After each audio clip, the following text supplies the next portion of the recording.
Hey guys, and welcome back to another Disney video. Today I'm going to talk about how and when I decide that I'm going to do the dining plan and which dining plan I'm going to do. We often go to Disney. We've been quite a few times in the past few years, and sometimes we get the dining plan and sometimes we don't, and these are the factors that help me decide if we are or are not going to get the dining plan. For our trip in December of 2018, it was going at Christmas time. It was a very, very expensive trip for hotels, and at the time, tickets were kind of different rates for different times.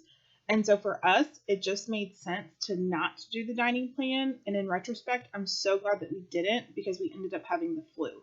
We drive to Disney, so we can go and get groceries and things like that.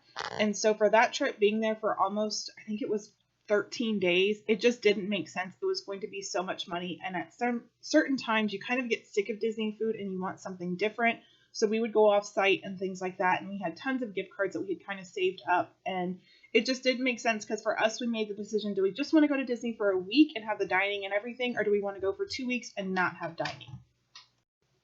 That trip, we also weren't doing any new dining. And sometimes that's a really good way to save money because those character dining experiences can get very expensive. For our family, they can be $300 or $400 for a meal. And if you're going for like a breakfast, so say the breakfast at the boardwalk with Tiana and the Little Mermaid and all that, that one is very, very expensive. So we had done that in the previous trip when we did have the dining plan. Another way that we can decide is, are we doing a split stay? Then maybe let's do the dining plan for part of our visit and not part of our visit. In the videos and the pictures that you're seeing here, this was the trip that my husband and I took. So this was the trip in May after the trip in December where we had all gotten the flu, and it was just kind of it was a really hard visit for me. I really enjoyed it whenever I was feeling well, but I was not feeling well so much of the time that it was really hard for me. So we decided that this was going to be a splurge. One, it was our wedding anniversary.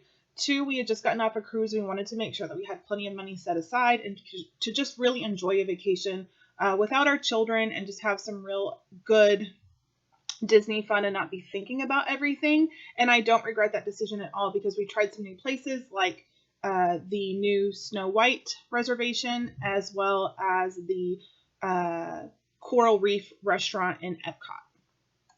So we are getting ready to go to Disney. It's myself, my son who is 10 and weighs 54 pounds and he's tiny, and my husband. I will actually be doing training 3 of the days from 9 to 5, so I won't be with them. So I seriously debated getting the dining plan just so I could know that, hey, take this gift card and go. But then it dawned on me, you now have to buy like what you pay for in a Disney meal. So we have to pay a Disney adult price for him and we have to buy that meal for him. So I knew that this wasn't going to be a value for us because I knew that when I am with my husband and my son, that me and my son will be sharing a meal and my husband will have a meal because my husband does eat a lot. And I know that my son, would kind of be forced to eat food, and I wouldn't want him feeling kind of full and overindulged because my husband is cheap and he doesn't want to throw away food or waste things. So for us, what we decided, we went on DizTripPlanner.com and I logged in on my meals and I figured out what the cost was going to be. So I figured out what it was going to be if we paid for 3 adults, and then I figured what it would be if we paid for 2 adults. And then that way I could kind of figure out what it was going to be, because if we get him a kid's meal, then I know it's going to be somewhere in between. So this is a weird trip, and I had to book part of our stay on one time and the other part on another time, and because it didn't have the entire dates that I needed at the hotel, but it had them in 2 separate trips. So I couldn't even have dining plan on the last day. So what we would have done is we would have paid $300 for quick service or $450 for table service, and then we still would have paid for a table service meal the last day.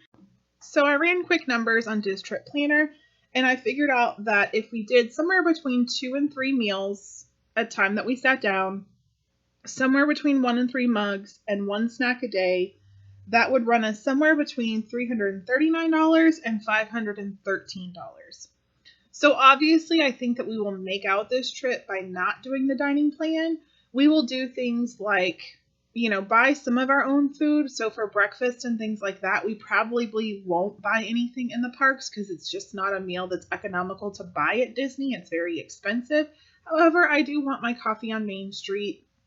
Casey loves popcorn buckets. We will buy those because it's $2 a refill. We will do things like buy Starbucks gift cards beforehand. We will buy a Disney gift card beforehand and just charge it to that and know that, okay, we're all set. If you're going during like a festival time, sometimes you need to look and see what's covered and what's not covered to decide if the dining plan is worth it for you. For us, it truly varies every single trip. Some trips, it's easy to say, yep, no brainer. Now that my older kids are getting a lot older, it's a no brainer thing because they cost a lot of money. You can share a lot at Disney, like we're obviously doing in this trip, not even with a family member. It is someone that we know, but we had a good laugh about that giant snow cone could fill really all of the kids in our group, and there was 8 of them. So I think for us, what it boils down to is that we do go less now. So we used to go at least once a year or once every actually like 9 months.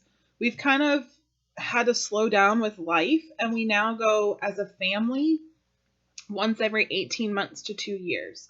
So now by the time we get there, there is often a lot of places that we haven't tried before that we want to try. There are often new snacks that have come out, so it's kind of worth it for us to do the dining plan. We also are a very large family, so sometimes we will do 2 rooms at like a value, and then we'll have 1 room with dining and 1 room without. That's another huge way to save money. If you like to drink alcohol with a meal, oftentimes at the restaurants and the dining plan, a lot of those beverages are included, and that's something that can kind of be a selling point for you to buy the dining plan because obviously alcohol is very expensive. So we are not doing the dining plan this trip. However, the next time we go as a family, we will be, because it'll be a while since my kids have been there. As I stand filming this right now, we are at about 13 and a half months since my kids have all as a whole been to Disney, but it's coming and we know that we're already saving up for the dining plan.